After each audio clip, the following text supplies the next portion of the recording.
Nuria d'Escobar est médecin légiste au Salvador depuis 20 ans. C'est par ici.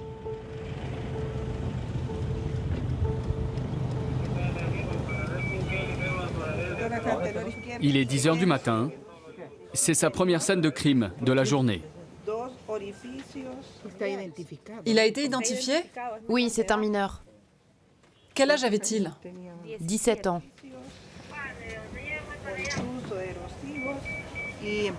Pour nous, c'est la routine. Et ils sont souvent jeunes comme lui. Parfois, les victimes ne font pas partie du gang, mais sont tuées pour leur style. Simplement à cause de leurs vêtements ou de leur coupe de cheveux. Être jeune, c'est un péché dans ce pays. À peine le temps de nettoyer la scène, Nuria est appelée pour un autre cadavre, en plein centre-ville.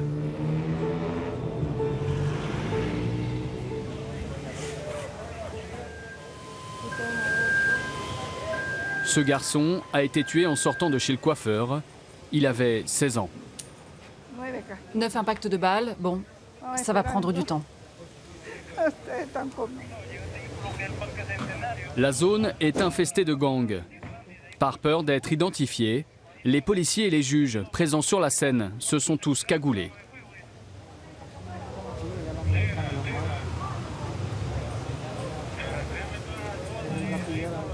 Depuis quelques mois, les journées de Nuria sont trop courtes. Le taux d'homicide du pays a explosé, jusque 50 morts par jour. Le gouvernement ne peut rien faire. Même après avoir déployé des milliers de soldats, la situation ne change pas. Ils se sont appropriés les lois de ce pays. Il est probable que les gens qui vivent ici aient vu qui lui a tiré dessus. Mais à cause de la situation chaotique que nous vivons, tout le monde préfère se taire. Sinon, on te règle ton compte, à toi aussi.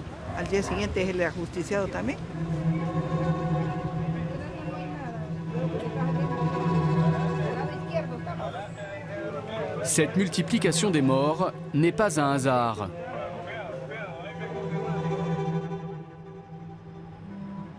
Depuis 2012, les deux principaux gangs du pays avaient signé une trêve avec le gouvernement. Une paix fragile. Mais le nouveau président élu en 2014 rompt tout dialogue avec eux. En représailles, les Maras, comme on les appelle ici, décident d'ensanglanter les rues.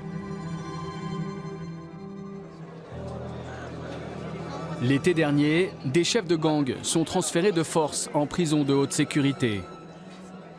Ils optent alors pour un nouveau moyen de pression sur le gouvernement, cette fois-ci non violent. Depuis leur cellule, ils ordonnent une grève générale des transports publics. Pendant 4 jours, personne n'ose conduire ou monter dans un bus. Le pays est paralysé. Aujourd'hui, les enfants ne sont pas allés à l'école parce que le professeur n'a pas trouvé de moyen de transport. Donc les cours sont suspendus.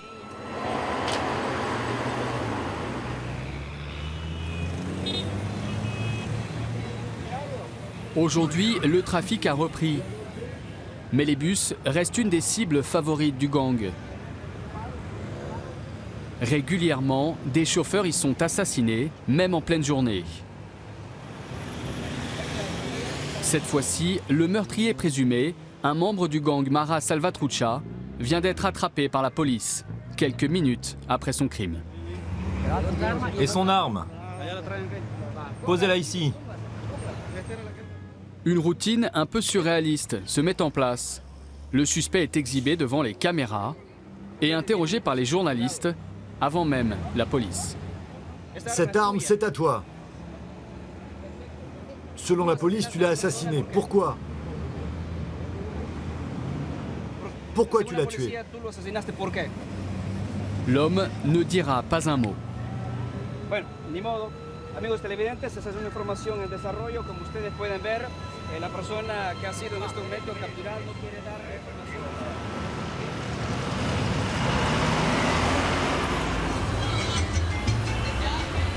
Juan información. est chauffeur de bus dans la capitale. Le jour de la grève, il n'a pas osé prendre son volant.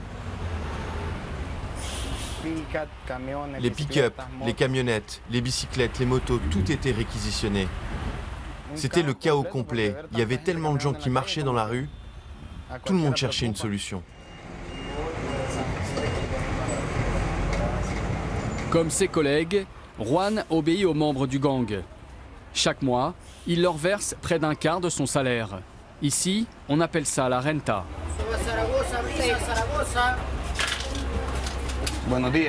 Au Salvador, 90% des chauffeurs de bus se font rançonner quotidiennement, la peur au ventre. Parler de l'extorsion, ça ne se fait pas. On n'en parle pas. Pourquoi? Parce qu'on a peur. On doit faire attention à nos familles. Nous aussi, on vit dans des quartiers dominés par les gangs.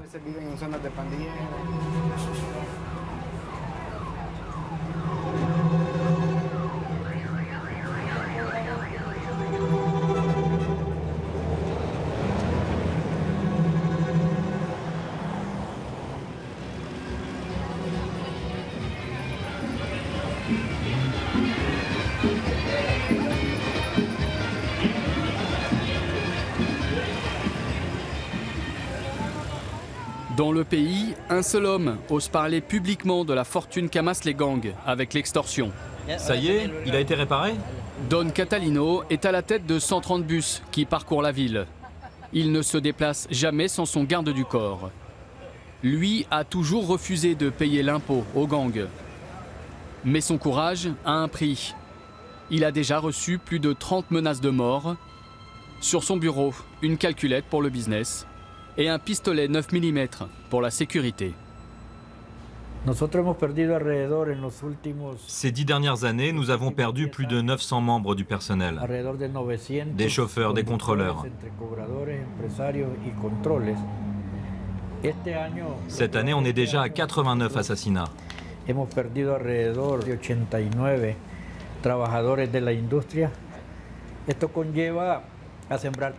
Ces morts entretiennent la terreur pour que la peur accompagne chaque conducteur, mais aussi chaque entrepreneur de ce pays.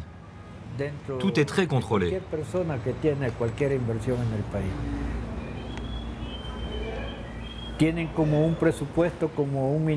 D'ailleurs, les gangs ont un devis de base, un peu comme un ministère des impôts et des finances.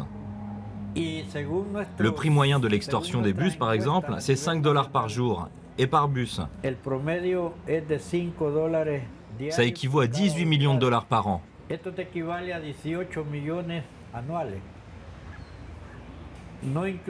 Mais ça n'inclut pas les bonus qu'ils demandent pour les vacances d'été et les primes pour Noël.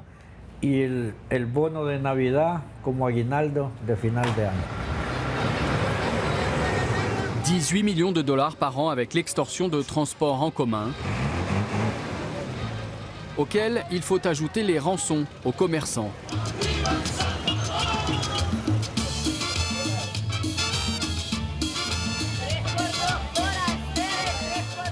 Au marché central de San Salvador, chaque stand est contrôlé par les gangs. 40 000 vendeurs payent entre 10 et 100 $ par semaine en fonction de la taille du commerce. Selon le ministère de la Défense, 10% de la population au Salvador travaillerait directement pour les gangs. Cela représente 600 000 personnes. Traditionnellement, l'argent de l'extorsion sert à acheter des armes et de la drogue. Mais la stratégie du gang a changé. Certains parrains sont désormais à la tête d'entreprises légales, florissantes.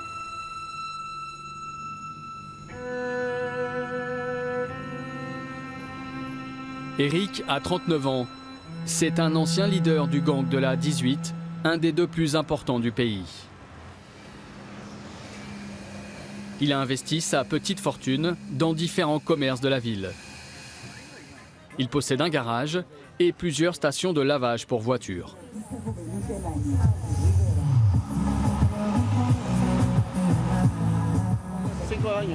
Ça va faire 5 ans que j'ai acheté cette société. Ici, j'emploie 12 personnes. J'ai aussi une autre station de lavage à côté, où j'emploie 7 autres personnes. Ici, j'ai entre 35 et 40 clients par jour.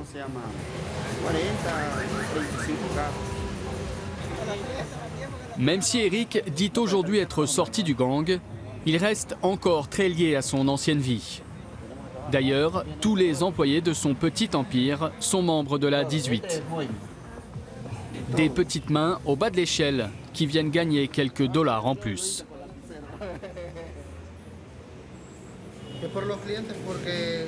À cause des clients, je cache mes tatouages. S'ils les voient, ils ne voudront plus venir. Ils auront peur d'être volés. Dans mon dos, il est écrit 18. C'est un gang du Salvador dont je fais partie.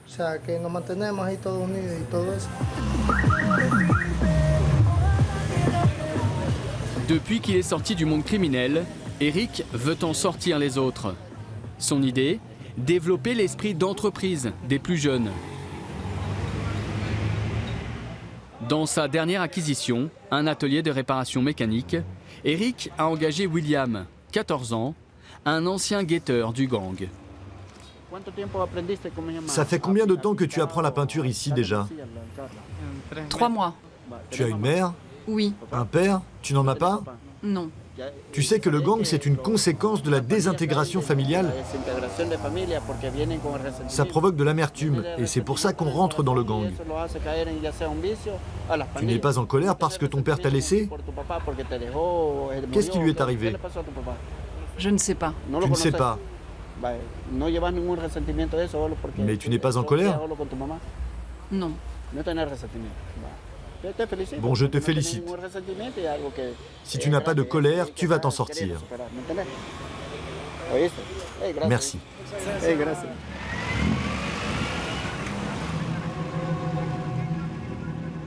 Eric représente une nouvelle tendance chez les membres de gang. Aujourd'hui, beaucoup n'ont plus de tatouages et veulent réussir dans les affaires. Ce changement de stratégie n'est pas seulement économique, il est aussi politique.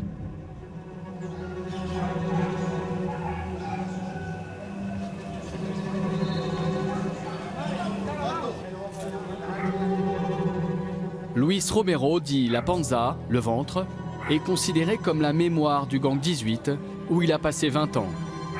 Il a été l'un des acteurs de la prise de conscience politique du gang. Il y a environ 150 000 jeunes dans les gangs au Salvador.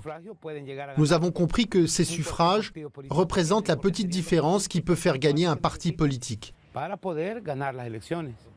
En plus, si moi, membre de gang, je te donne mon vote, tu peux rajouter celui de ma famille. Ça fait 5 personnes en plus. Il y a quelque chose de plus puissant que les partis politiques. C'est le peuple. Et le peuple, c'est nous qui le tenons.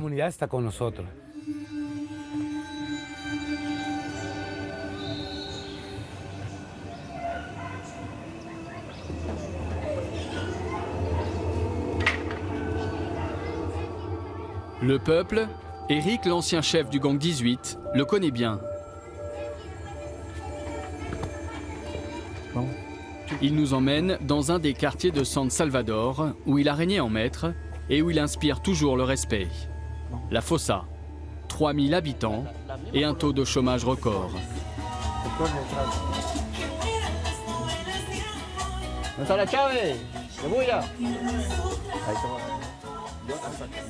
Ici, Eric troque sa veste de businessman contre celle de maire officieux du quartier.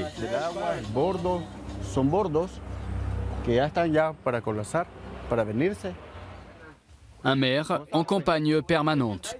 Bonjour, tout va bien? On fait un reportage.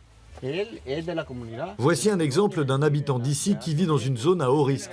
Sa maison pourrait tomber dans le ravin, juste ici. Personne ne l'aide. Pas de gouvernement, ni d'institution. Moi, je regarde la télévision et je vois des débats et des opinions toujours et encore. Et les années passent. C'est toujours des politiques, des analystes. À quoi ça nous sert? Qu'est-ce qu'on mange avec ça? Les jeunes d'ici, eux, ils nous aident beaucoup. Merci, merci. Un peu partout sur le toit des maisons, des drapeaux du parti au pouvoir, le Frente. Lors des dernières élections, il y a 2 ans, le Gang 18 aurait discrètement négocié ses voix avec lui. La 18 donne ses voix à la gauche, au Frente. L'autre gang, la MS, vote pour le parti de la droite, Arena. C'est comme ça la situation ici. C'est des accords qu'ils passent secrètement. Personne ne s'en rend compte, il n'y a qu'eux qui savent. Difficile de savoir la teneur exacte des accords passés entre gangs et politiques. Le sujet est sensible. Une chose est sûre, dans ces quartiers, l'État n'a aucune prise. Allez les gars, on y va. Ici, les lois du gouvernement n'existent pas. Seule compte la loi des petits soldats du gang. Les gens nous font confiance parce qu'ici on a une loi. On ne permet pas qu'un des membres du gang vole dans le quartier, qu'il abîme une voiture ou qu'il rentre dans une maison.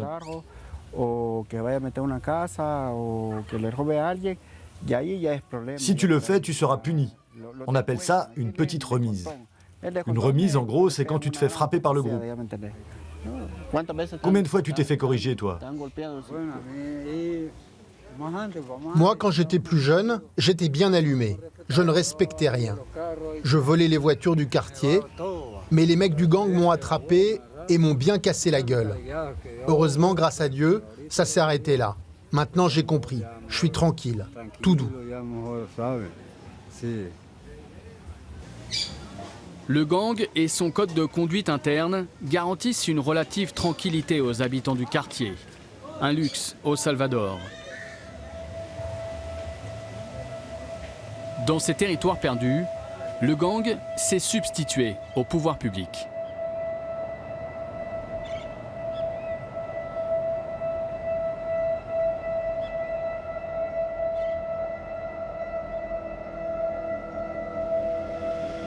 Face à eux, les autorités du Salvador sont dépassées et manquent de budget.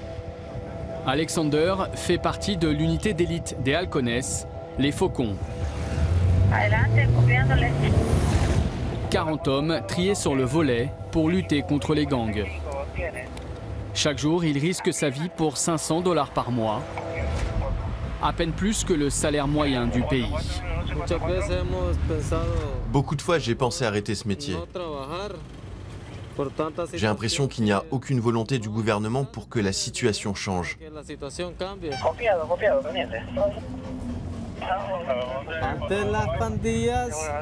Avant, les gangs n'avaient pas tout cet argent.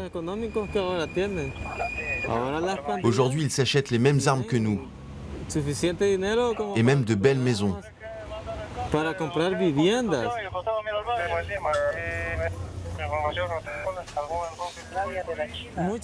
Souvent, quand on voit toutes ces injustices, on se sent impuissant. Bon, on descend.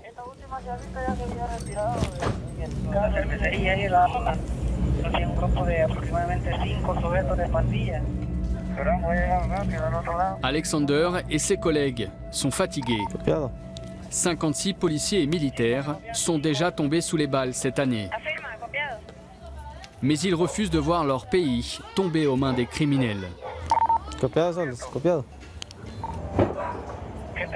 Comme leurs ennemis, ils utilisent la peur pour faire passer leur message.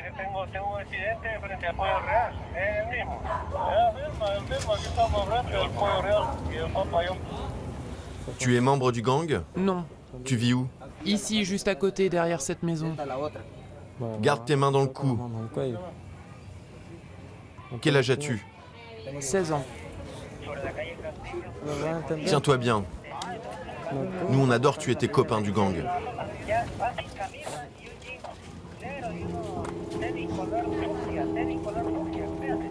Les hommes de l'unité anti-gang enchaîneront les contrôles jusque tard dans la nuit. Comme un dernier rempart avant le chaos. Mais dans l'ombre, les chefs du gang s'organisent et pensent déjà à l'étape d'après. Gérer leur propre pouvoir et s'intégrer à la société.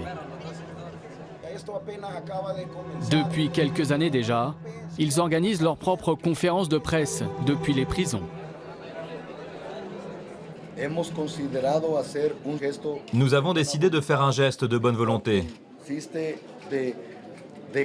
Désormais, toutes les écoles du pays, publiques ou privées, seront des zones de paix. En quelques minutes, et depuis une cellule de prison, toutes les zones scolaires du Salvador sont désormais protégées des guerres de territoire. Pour faire passer leur message, les gangs disposent également de relais dans la société civile. Santiago est membre du gang. Lui ne touche pas aux armes. Son rôle est de relayer le discours politique du gang.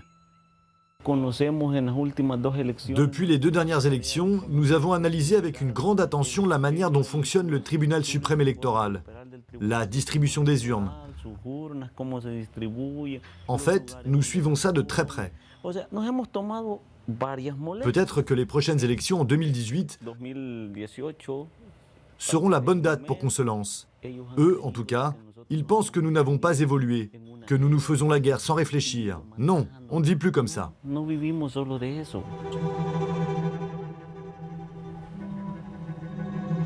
L'ambition politique du gang est-elle réaliste? La Panza, l'historien du gang 18, en est convaincu. Depuis toujours, la politique au Salvador baigne dans le sang et la guerre. Ils pourraient créer un parti politique, pourquoi pas? Je sais que personne n'aime cette idée. Les gens voient cela comme une monstruosité. Mais qui sait? Je vous rappelle que le parti au pouvoir, en ce moment, le Frente, sont d'anciens guerrilleros qui ont tué, volé, séquestré. Et aujourd'hui, ils nous gouvernent.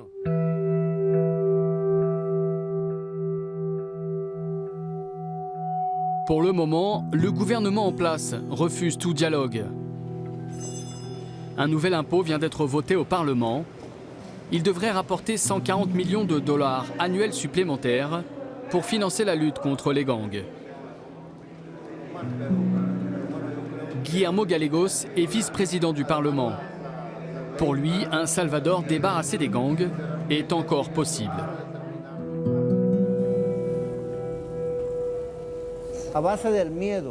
La peur, le chantage, les menaces et l'incapacité de contrôler certaines zones ont donné beaucoup de pouvoir aux gangs.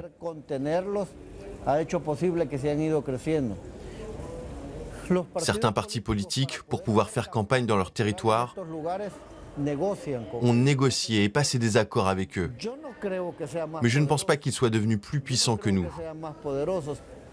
Si on continue comme ça, cela pourrait arriver. Mais croyez-moi, notre pays est encore capable de stopper ce fléau.